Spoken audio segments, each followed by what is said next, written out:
참 좋으신 아버지 하나님, 어제의 고됨을 뒤로하고 이 새벽 주님 앞에 기쁨과 감사로 찬양함은 주님께서 나를 기억하신다는 믿음 때문입니다. 전능하신 하나님께서 그 많고 많은 사람 중에 내가 너를 분명히 안다라고 말씀하십니다. 주님의 눈동자가 한순간도 나를 떠나지 않는다는 그 말씀에 큰 위로를 받습니다. 주님, 내가 무엇이간데 주께서 나를 이리 생각하시며 나를 기억하십니까? 고아처럼 널 버려두지 않고 절대 잊지 않겠다는 그 약속의 말씀이 오늘도 우리 주님의 자녀들에게 힘이 되고 능력이 되게 하여 주옵소서. 주님, 우리는 분명히 바라볼 표대가 있습니다. 잠시 흔들리다가도, 행여 인생의 잘못길을 가다가도 다시금 고개를 들어서 바라볼 그러한 표대가 있습니다. 이스라엘 백성들이 불순종하다가 불뱀에 물려 죽게 되었을 때 하나님께서 표대를 세우셔서 그것을 바라보게 하셨습니다. 이스라엘 백성들이 믿음을 갖고 보라고 하신 것을 바라보았을 때 죽음에서 이들이 건짐을 받을 수 있었습니다. 주님, 우리도 분명히 바라볼 표대가 있습니다. 믿음의 고개를 들면 항상 보이는 것이 있습니다. 그 표대는 바로 예수 그리스도임을 믿습니다. 오늘도 내일도 그 표대를 바라보며 주신 그 믿음의 삶을 우리가 성실히 경주케 하여 주옵소서. 우리 연약함을 잘 아시는 예수님께서는 우리를 대신하여 싸워주셨습니다. 그 모든 죄가 가져오는 죽음의 권세를 우리 예수님께서 다 짊어지셨습니다. 그리고 죽음을 이기시고 부활하셔서 죄의 권세를 모두 무너뜨려 주셨습니다. 내 권세로는 온전히 설 수 없지만 능력의 예수 이름 붙들고 표대이신 예수 그리스도를 바라보면 우리가 일어설 수 있습니다. 다시 믿음의 길을 걸을 수 있습니다. 성령 하나님, 오늘도 연약한 나를 돌이켜 주시고 예수 이름의 능력을 붙들고 일어서게 하여 주옵소서.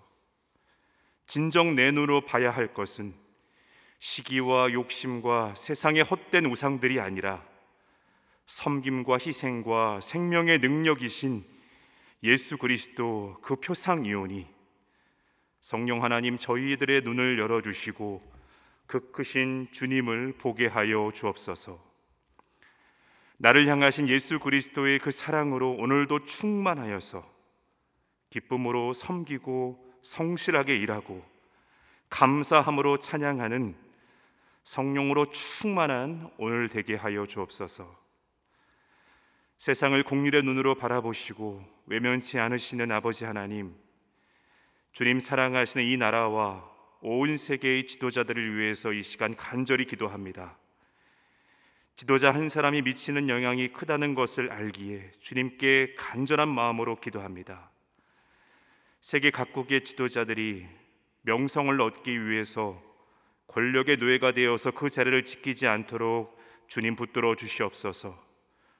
불쌍히 여기는 마음을 먼저 갖게 하시고 쓴소리도 들을 수 있는 귀가 열리게 하시며 오늘도 수많은 일들을 의논하고 결정할 때에 분별의 지혜를 허락하여 주옵소서. 하나님을 아는 위정자들은 그 마음에 살아계신 하나님을 두려워할 줄 알게 하여 주옵소서. 오늘도 정직하게 하시고 예수님께서 어떻게 행동하셨는지 끊임없이 살피게 하여 주옵소서. 하나님을 모르는 위정자들에게도 주님 양심을 주셨사오니 그 양심이 굳지 않을 수 있도록 도와주시옵소서. 이익을 탐하지 않게 하시고 판결을 굽게 하여 억울한 일을 당하지 않도록 주님 붙들어 주옵소서. 오늘도 전쟁과 기아와 수많은 정치적 경제적 소용돌이 속에서 죽어가는 그러한 이들이 있습니다. 이들의 죽음이 반짝 이슈로 사라지지 않기를 간절히 기도합니다. 우리 모두에게 애통한 마음을 주님 주시옵소서. 살리고자 애쓰는 그런 마음들을 전 세계 위정자들과 모든 이들의 마음에 오늘도 허락하여 주시옵소서. 아버지 하나님, 이번 장로 선거를 통해서 소망교회를 온 마음을 다해서 섬길 5분의 장로님들을 예비하시고 주님께서 이렇게 세워주셨습니다. 섬기라고 주신 그 자리 첫 마음 잃지 않게 하시며 더 기도하면서 무엇보다 예수 그리스도의 그 표대만을 바라보는 주님의 일꾼들이 될 수 있도록 주님 함께하여 주옵소서.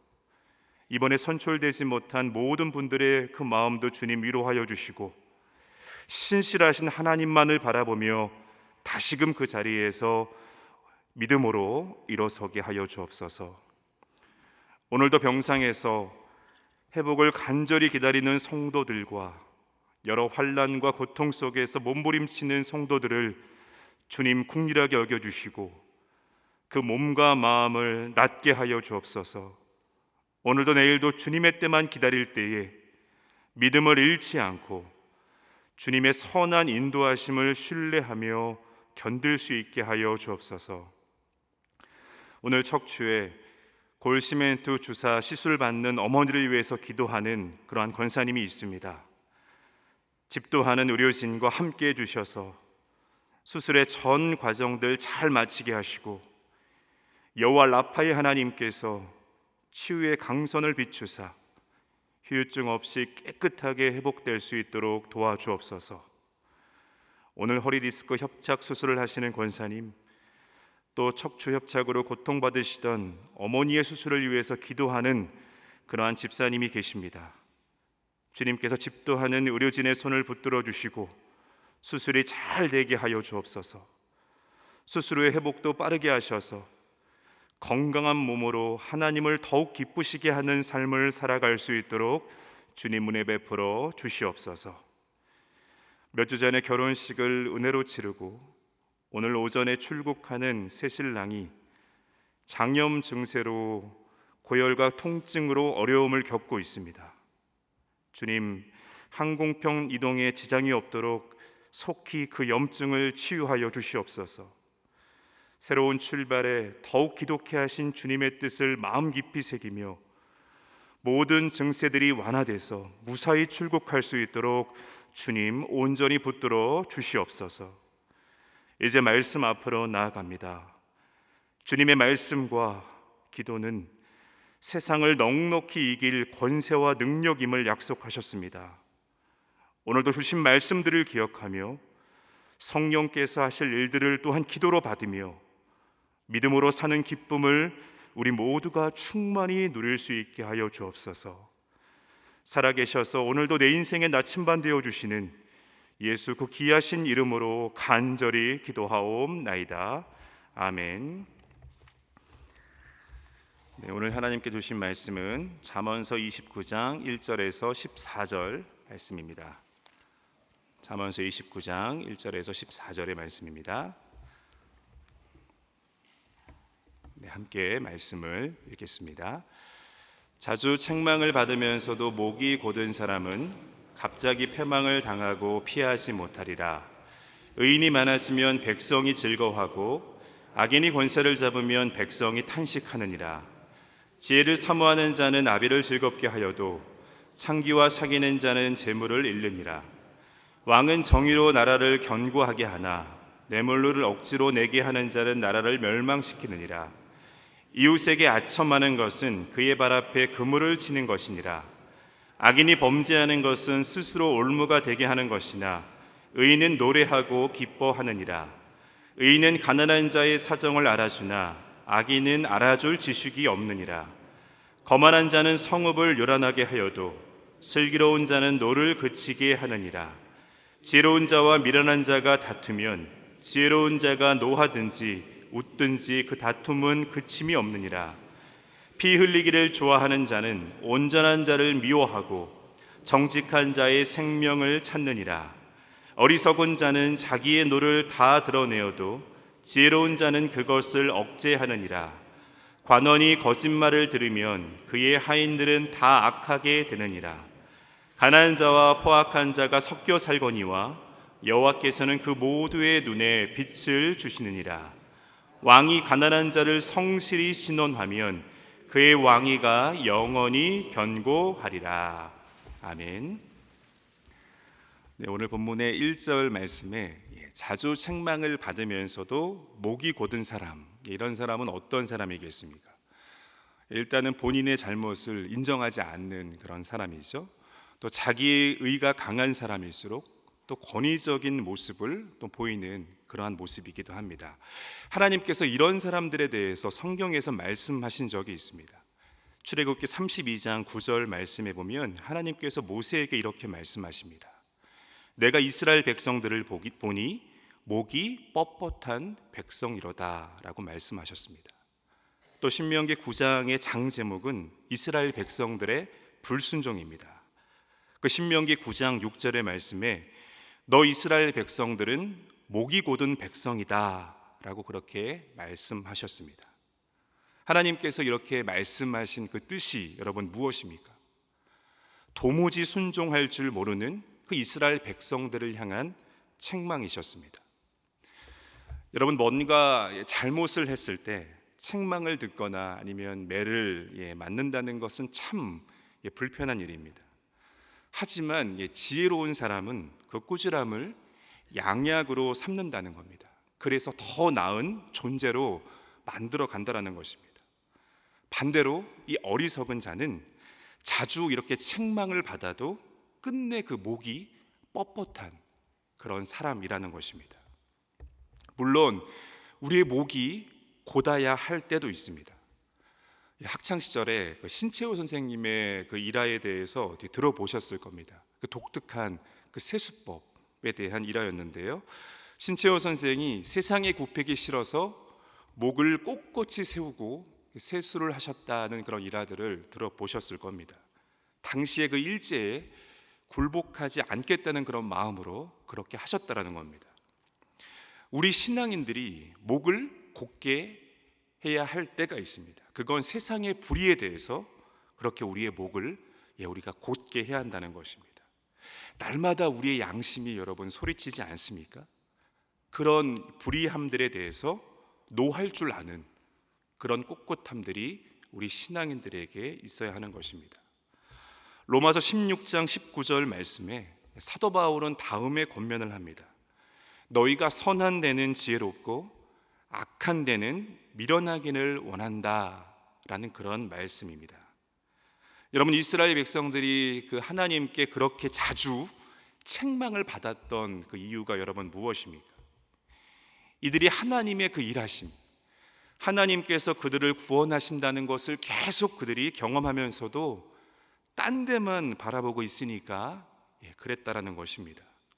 선한 데는 도리어 미련하고 악한 데는 교활하게 반응하는 그런 이스라엘 백성들의 모습을 보면서 하나님께서 그들을 향해서 이렇게 말씀하셨다는 것입니다. 이 목이 뻣뻣한 백성들아, 너희는 목이 곧은 백성이다 라고 그렇게 말씀하셨습니다. 또 오늘 잠언 우리 본문의 말씀은 이렇게 선포하고 있습니다. 자주 책망을 받으면서도 목이 곧은 사람은 갑자기 패망을 당하고 피하지 못할 것이다. 여러분, 오늘 이 말씀을 우리가 받으면서 자주 책망을 받으면서도 목이 곧은 그런 사람들이 아니라 정말 그 로마서의 말씀처럼 선한 데 지혜롭고 악한 데는 미련한 그런 성도들이 다 될 수 있기를 바랍니다. 이어서 2절에 있는 말씀을 보면 의인이 많아지면 백성이 즐거워하고 악인이 권세를 잡으면 백성이 탄식한다 라고 말씀하고 있습니다. 너무 당연한 그런 이치의 말인 것 같죠. 그러면 여기서 여러분, 의인은 누구입니까? 그럼 이 의인과 악인의 차이는 여러분 무엇일까요? 오늘 말씀의 정황들을 보면 의인은 백성들 모두를 즐겁게 하는 자다라고 말씀합니다. 어떻게 여러분 모두가 즐거울 수 있겠습니까? 의인은 함께 즐거움을 누리기 위해서 사는 그러한 사람들이다라는 그런 말씀입니다. 여러분, 함께 즐거움을 누리려면 어떻게 해야 합니까? 우리가 함께 즐거움을 누릴 수 있으려면 희생할 줄 알아야 합니다.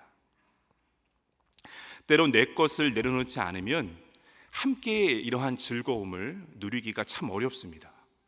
근데 사실 이것이 본능대로는 되지 않습니다. 여러분, 우리가 계속 잠언 말씀들을 이렇게 보고 있는데요, 잠언 말씀에서 계속 강조하는 것이 있죠.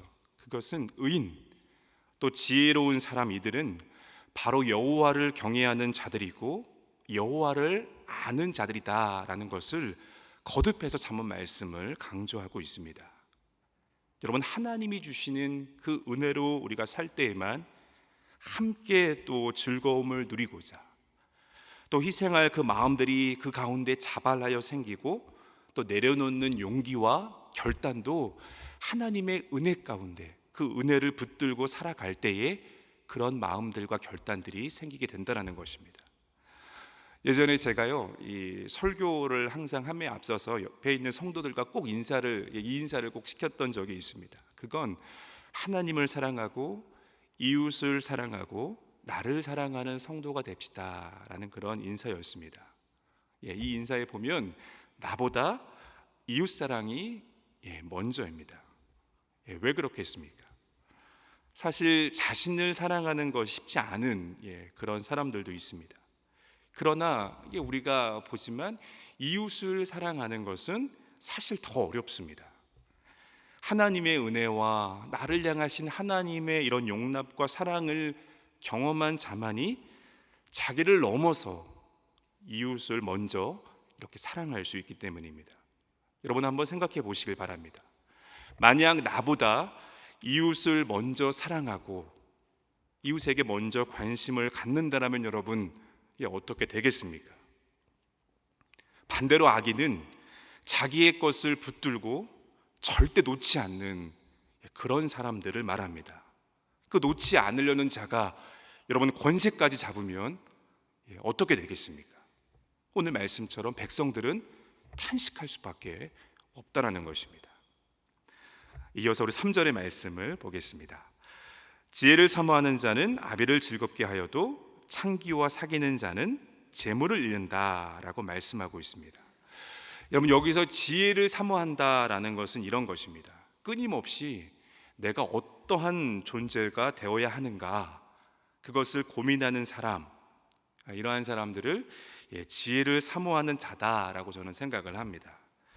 그래서 지혜를 사모하는 사람들은 본능에만 충실한 그런 사람들이 아닙니다.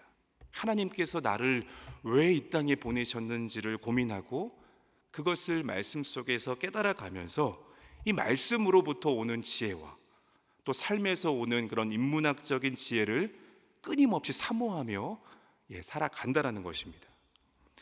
여러분, 열왕기상 3장에 있는 말씀을 보면 솔로몬이 하나님으로부터 지혜를 얻는 그런 말씀입니다. 이때 하나님께서 솔로몬이 구하지도 않은 그런 부귀와 영화까지 솔로몬에게 하나님께서 허락하여 주셨습니다. 여러분, 하나님께서 왜 그렇게 하셨다라고 생각을 하십니까? 이 하나님이 주실 지혜, 그 지혜를 사모하는 자라면 그에게 줄 이 부귀와 영광을 바르게 사용할 것이라는 그 즐거움, 바로 그 즐거움이 우리 하나님께 있었기 때문입니다. 여러분, 하나님의 지혜를 먼저 사모하시기를 바랍니다. 그 지혜는 하나님의 사람으로 내가 어떤 존재로 이 땅 가운데 살아가야 하는가에 대한 그런 물음이고 거기에 대한 답입니다. 그것을 끊임없이 묻고 찾는 그런 사람들에게, 그 지혜로운 사람들에게 부귀와 영광들이 주어질 때에 그것이 하나님을 즐겁게 할 것이다 라는 그런 말씀이기도 합니다. 이어서 오늘 본문의 5절 말씀을 보면 이렇게 말씀합니다. 이웃에게 아첨하는 것은 그의 발 앞에 그물을 치는 것이다 라고 말씀하고 있습니다. 여러분, 아첨은 어떻습니까? 아첨은요, 듣는 사람을 기분 좋게 그렇게 만드는 그런 것들이 있습니다. 듣기 좋은 아첨, 이 듣기 좋은 아첨은 점점 아첨을 듣는 사람을 부자유하게 만든다라는 것입니다. 듣기에 좋다고 그 말을 즐기다 보면 오늘 이 말씀처럼, 이 본문의 말씀처럼 그것이 영혼의 그물이 되어 버립니다. 결국 나중에는 분별하지 못하고 그것이 넘어지게 만든다라는 것이죠. 아첨하는 말에 점점 익숙해지면 오늘 그 1절의 말씀, 그 1절의 말씀이 그 아첨의 말에 그 익숙한 그 사람에게 해당되는 말씀이 됩니다. 자주 책망을 받아도 목이 곧은 그런 사람이 되어 버린다라는 것입니다. 이 말씀들을 우리가 곱씹으며 좀 나아갈 수 있었으면 좋겠습니다.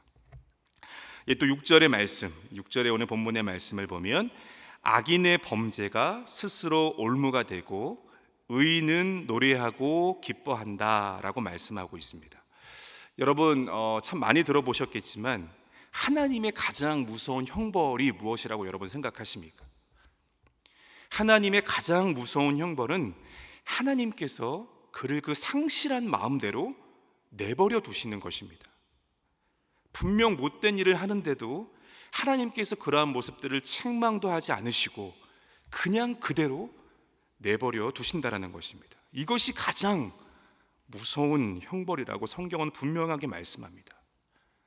도리어 책망해 주시고 깨닫게 하시고 옳고 그름을 기니 알게 하시는 것이 그것이 바로 은혜입니다. 오늘 말씀에서 이 악인과 반대로 여러분 또 의인은 어떤 사람이라고 말씀하고 있습니까? 의인은 노래하고 기뻐하는 사람이다 라고 말씀하고 있습니다. 이것을 7절의 말씀과 이어보면은 7절의 말씀에서는 가난한 사람의 사정을 알아주는 그런 사람들이 의인이다 라고 말하고 있습니다. 이렇게 사정을 알아주는 사람은 함께 기뻐해주고 슬퍼해 줄 수 있는 그런 사람을 말하는 것입니다. 여러분 많은 소유가 있으면 더 많이 나눌 수 있을 것 같습니다. 그러나 또 그렇지 않다는 것을 우리는 잘 압니다. 우리 가운데 이 사정을 알아줄 수 있는 그 마음의 그릇들이 커질 때 나도 부족하지만 긍휼하게 여김을 통해서 그 부족함들을 우리가 채울 수 있다는 것입니다. 로마서 12장 15절의 말씀에서 사도 바울은 이렇게 권면합니다. 즐거워하는 자들과 함께 즐거워하고 우는 자들과 함께 울라라고 말씀하고 있습니다. 여러분 이 사도 바울의 권면 앞에 우리는 신앙인들로서 어떤 모습으로 우리가 살아가고 있습니까? 여러분 함께 울어주는 것 참 쉽지 않습니다. 하지만 함께 즐거워하는 것은 더더욱 어렵습니다. 정말 전능하신 하나님을 우리가 매 순간 우리가 붙들지 않으면 이것이 의지적으로 쉬운 일들이 아닙니다. 저와 여러분들이 예수 그리스도를 구주로 믿고 예수님의 선언을 통해서 의롭게 된 그러한 자들로서 오늘 주신 이 말씀처럼 찬양하고 함께 기뻐해 줄 수 있는 그런 성도들이 다 되었으면 좋겠습니다. 이것은 의지로 하는 것이 아니라 하나님을 매 순간 붙들고 하나님의 은혜로 감당하는 것입니다. 이어서 우리 10절의 말씀도 보겠습니다. 10절의 말씀은 피 흘리기 좋아하는 자는 온전한 자를 미워하고 정직한 자의 생명을 찾느니라 라고 말씀합니다. 여러분 왜 온전한 자들이 미움을 받게 되고 정직한 자들의 생명을 왜 빼앗으려 하겠습니까? 이런 이들의 존재 자체가 피 흘리기 좋아하는 자들, 그들을 향한 부끄러움들을 자아내기 때문입니다. 우리가 여러분 예수님 앞에 처음 나왔을 때 여러분 어떠했습니까? 예수님을 인격적으로 만나기 전에 나의 그 예전의 그 모습들이 부끄럽고 추악해서 참회의 눈물로 그 예수님 앞에 우리가 회개로 쏟아내지 않으셨습니까? 주님의 그 거룩하심 앞에 우리가 할 수 있는 유일한 말은 나는 죄인입니다 라는 그런 고백이었을 것입니다. 요한복음 3장 20절에서 21절 말씀은 이렇게 말합니다. 악을 행하는 자마다 빛을 미워하여 빛으로 오지 아니하나니 이는 그 행위가 드러날까 함이요 진리를 따르는 자는 빛으로 오나니 그 행위가 하나님 안에서 행한 것임을 나타내려 함이라 하시니라. 여러분 하나님 앞에서 우리가 숨길 수 있는 것은 정말 아무것도 없습니다. 우리가 주님 앞에서 이 자의식을 가지고 이 신앙의 자의식을 갖고 살아간다면 우리는 절대 죄의 노예가 되어서 살아갈 수가 없습니다. 오늘도 예수 그리스도의 빛 앞에 저와 여러분들이 나오지 않으셨습니까? 예수님 앞에 여러분 다 드러납니다. 예수님 앞에 절대 우리가 숨길 수 없습니다. 하지만 드러나는 것이 바로 자유이고 은혜입니다. 오늘도 드러나게 하신 것들을 예수님 앞에서 떨쳐내시고 오늘도 이 성령의 은혜를 힘입어서 나를 바꾸어 나갈 수 있기를 간절히 바랍니다. 이 13절 말씀도 한번 우리가 보겠는데요, 13절의 말씀은 가난한 자와 포악한 자가 섞여 살거니와 여호와께서는 그 모두의 눈에 빛을 주시느니라 라고 말씀하고 있습니다. 여기서 포악한 자는 가난한 자를 핍박하고 억압하는 그런 자들입니다. 눈에 빛을 주셨다는 것은 하나님이 이 둘을 다 인정하고 계시다는 그런 말씀입니다. 당연히 그러한 말씀이라면 왜라는 질문이 생길 수 있습니다. 가난한 자와 포악한 자들이 어떻게 공존할 수 있는지, 여기서 하나님께서 무엇을 우리에게 말씀하시고자 하는지 질문이 생길 수 있습니다. 저는 이 말씀 묵상하면서 하나님 나라를 한번 생각해 보았습니다. 분명 우리에게 약속하신 하나님의 나라가 이 땅에 임하면 이 가난이 회복될 것입니다. 또 마음의 상처와 장애로 인한 그런 아픔들이 완전히 사라질 것입니다. 그러나 누가복음 17장 20절과 21절의 말씀을 보면 하나님의 나라가 어느 때 임할 것인지 묻는 바리새인들에게 예수님께서는 하나님의 나라는 이미 너희 안에 있다 라고 그렇게 말씀하셨습니다. 여러분, 그리스도인들이 이뤄가야 할 하나님의 나라의 형상은 저는 이사야서 11장 말씀에 잘 표현하고 있다라고 생각합니다. 이리와 어린 양이 함께 살며 표범이 어린 염소와 함께 누우며 어린아이가 독사굴에 손을 넣어도 물지 않는 그런 세상을 말합니다. 여러분, 이리와 어린 양이 함께 사는 것이 가능합니까? 표범이 어린 염소와 함께 뒹구는 것이 가능합니까? 어린아이가 독사굴에 손을 넣어도 물지 않는 그런 세상, 이것이 바로 하나님 나라입니다. 여러분, 왜 이 땅에 부유한 자와 가난한 자가 공존하겠습니까? 이는 하나님이 공의롭지 못하기 때문이 아닙니다.